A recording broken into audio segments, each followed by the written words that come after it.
Yan mga boss, magandang araw mga boss. Hindi na kayo hindi kita mga boss na sa Sir 125 lang yun mga boss. So Road Sport RS 125. Ang problema sa mga boss ay na-stuck na yun mga boss. Problema sa ni dati ay bigla na namatay mga busing. Kasi ito mga boss ay yung sakit dito mga boss ay yung makina niya dito ay kumakalanting yung timing chain niya dito mga boss. Ay lupa na, yat na mga boss, laboy na yung timing chain niya dito. Bali bigla na lang namatay ito mga boss. Kaya sabi ng may-ari, may ano daw, carburetor. Una ko tinignan nito mga boss yung timing chain niya, kasi laboy na, baka yung timing niya dito sa timing sprocket mga boss ay ano na, hindi na tama dito sa timing ng flywheel. Yan, bubuksan natin ito mga boss.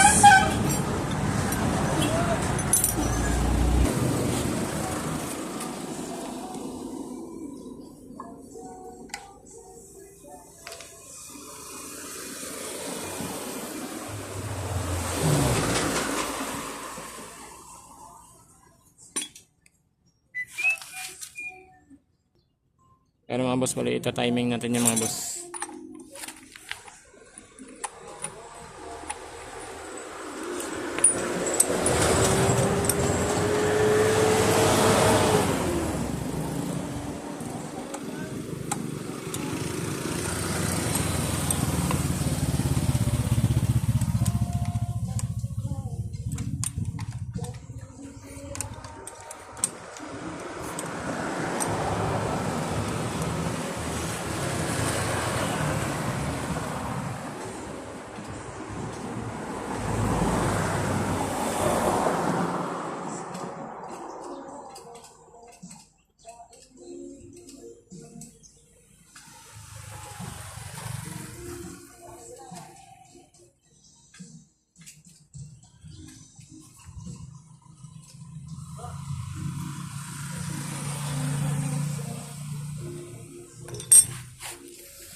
Ayan mga boss, bali yung timing yung mga boss ay malayo na.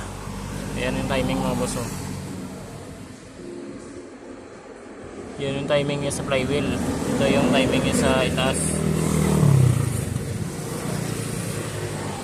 Bali lumakad na siya mga boss yung timing niya. Bali yung gagawin natin ito, diskartehan natin tong timing chain niya, yung toser niya. Lagyan natin niya ng kalso sa dulo mga boss para humigpit yung toser niya dito sa timing chain.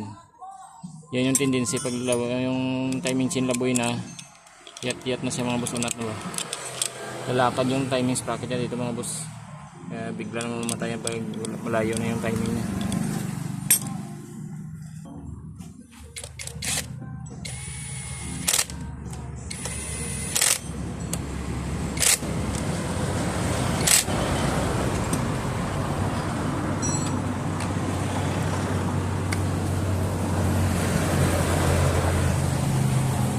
Yan mga boss, ay tapos na natin yung timing yan mga boss. Yung gagawin natin yung toser niya mga boss ay diskartehan natin yan, kasi yung low budget itong mayari nito mga boss.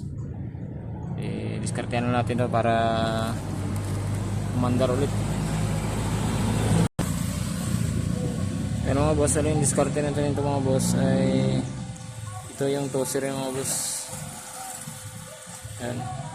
Pag unat na yung timing chain mga boss, yung diskarte nito na gagawin natin ay ilagyan natin ng kalso yan dyan sa dulo mga boss, para humaba yung toser natin.